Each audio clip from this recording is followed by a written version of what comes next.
नवरात्र में कलश के ऊपर रखे नारियल और कलश के पानी का क्या करना चाहिए। नवरात्र के पहले दिन घट स्थापना के दौरान कलश के ऊपर नारियल रखने का विधान है। यही बहुत से घरों में जहाँ कलश स्थापना नहीं होता वहाँ भगवती की प्रतिमा या तस्वीर के पास 9 दिनों तक नारियल रखा जाता है। अब प्रश्न उठता है कि नवरात्र के बाद कलश के ऊपर रखे नारियल या प्रतिमा के पास रखे नारियल का क्या करना चाहिए। मान्यता है कि अगर इस नारियल का सही तरीके से विधान नहीं किया गया तो माता रानी नाराज हो सकती हैं। साथ ही आपकी 9 दिन की पूजा के संपूर्ण फल में भी दिक्कत आ सकती है। 1. कलश के नारियल का ऐसे करें उपयोग। नवरात्र के बाद कलश पर रखे नारियल को लाल कपड़े में बांधकर हम अपने पूजा घर में रख सकते हैं। मान्यता है कि ऐसा करने से साल भर माता रानी अपने भक्तों पर कृपा बनाए रखती हैं। साथ ही माता रानी हमें धन वैभव का आशीर्वाद देती हैं। नारियल को घर के मुख्य दरवाजे पर लाल कपड़े में लपेटकर बांध सकते हैं।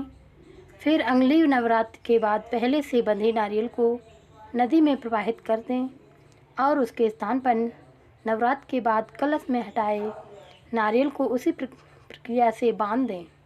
व्यापारी हैं तो व्यापार के स्थान पर भी उस नारियल को रख सकते हैं।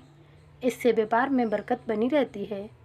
नवरात्र में पारद पर कलश हटाने के बाद नारियल का प्रसाद भी घर के सदस्यों में बांट सकते हैं या कलश के नारियल को नदी में प्रवाहित कर सकते हैं।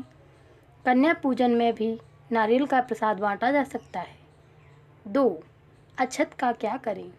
घट स्थापना के दौरान कलश के नीचे अक्षत या चावल भी रखा जाता है। नवरात्र के आखिरी दिन कलश हटाने के बाद चावल को घर के हर कोने में छिड़कना चाहिए। हिंदू धर्म में चावल सुख समृद्धि का प्रतीक माना जाता है। मान्यता है कि कलश के नीचे रखे चावल को घर में छिड़कने से कभी धन की तंगी का सामना नहीं करना पड़ता है। साथ ही घर में सुख समृद्धि और खुशहाली आती है। 3. कलश के जल का क्या करें। कलश हटाने के बाद उसके जल को घर में सभी जगह छिड़कना चाहिए। सदस्यों पर भी जल छिड़कना चाहिए। यदि व्यापारी हैं तो व्यापार स्थान पर भी उस जल का छिड़काव करें।